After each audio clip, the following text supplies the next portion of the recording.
Remember that feeling when Andy Sachs finally walked away and threw that ringing phone into a fountain in Paris? We all cheered. But what if that wasn't the end? What if she had to go back? Oh my God.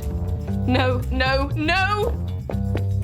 The world of fashion has completely changed. Glossy magazines are struggling to survive, and Runway is failing. The only two people who might be able to save it are the woman who built the empire and the girl who walked away. But they aren't the only players. A ghost from Runway's past now holds all the cards, and she definitely hasn't forgotten what happened. We're breaking down the wildest fan theories for The Devil Wears Prada 2, where old rivals might just become allies, and the student may finally be ready to take over.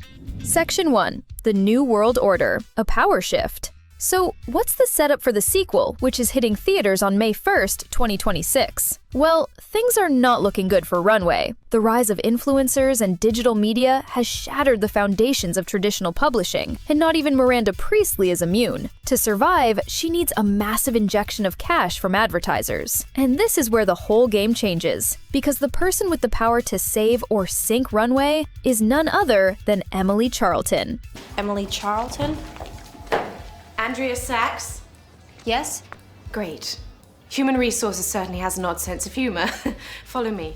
Yes, that Emily. The one who was always one stomach flew away from her goal weight. Emily is no longer just a first assistant. She's now a high-powered executive at a luxury brand group, the kind of company that controls the ad dollars Miranda desperately needs. She's the one Miranda, the unshakable empress of fashion, has to go to for help. And where does Andy fit in? Confirmed details show that Andy Sachs returns to Runway, but not as an assistant. She's coming back as the new features editor, a respected journalist in her own right. The stage is set for one of the most complicated reunions in movie history. This isn't just about saving a magazine. It's about a massive power shift between three women whose lives are forever connected. The first major theory comes from the chilly reunion we've heard about from the trailers. When Andy walks back into Runway's orbit, she comes face to face with Miranda. Reportedly, when Nigel quips, "Well, look what TJ Maxx dragged in," Miranda looks at Andy with a cold, empty gaze, as if she doesn't remember her at all. So, what's the theory? Is this amnesia? Does Miranda Priestly, a woman with a mind like a steel trap, truly not remember the assistant who saw her at her most vulnerable? Fans are fiercely debating this.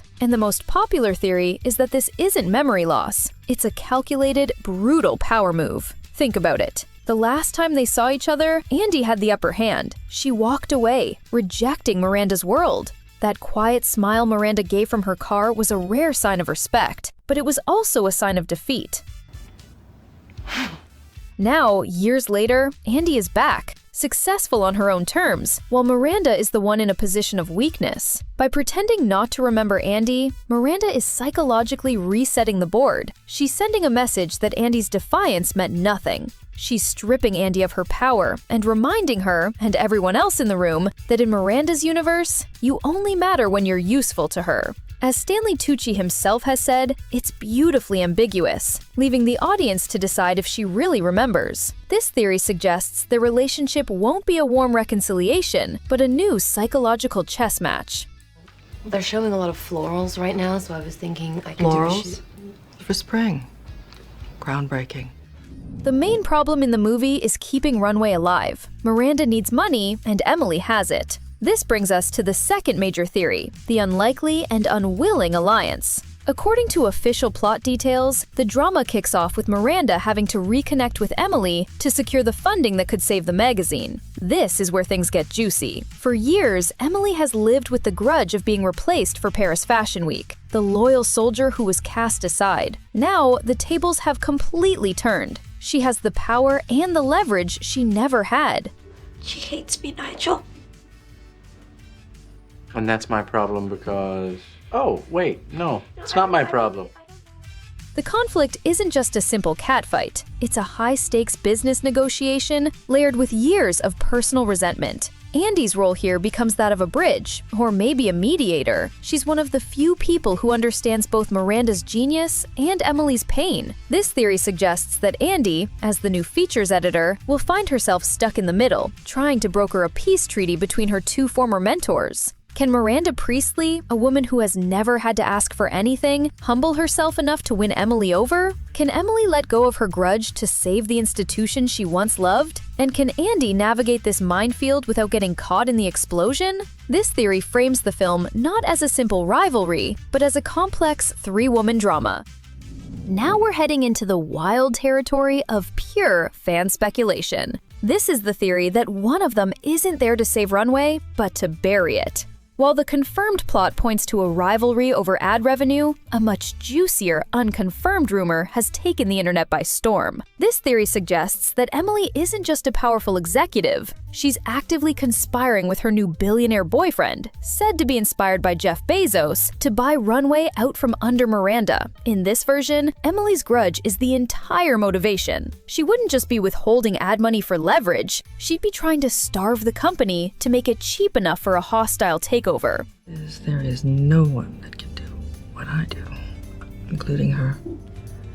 This would be the ultimate revenge. Not just watching Miranda fail, but taking her crown and kingdom. It turns Emily from a reluctant ally into the film's main villain.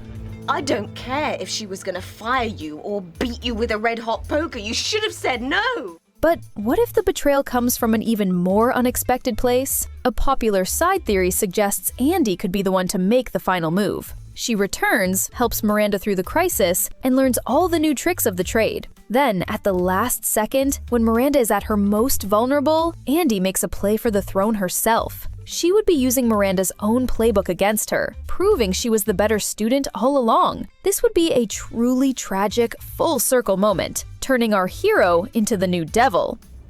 I never thought I would say this, Andre, but I see a great deal of myself in you.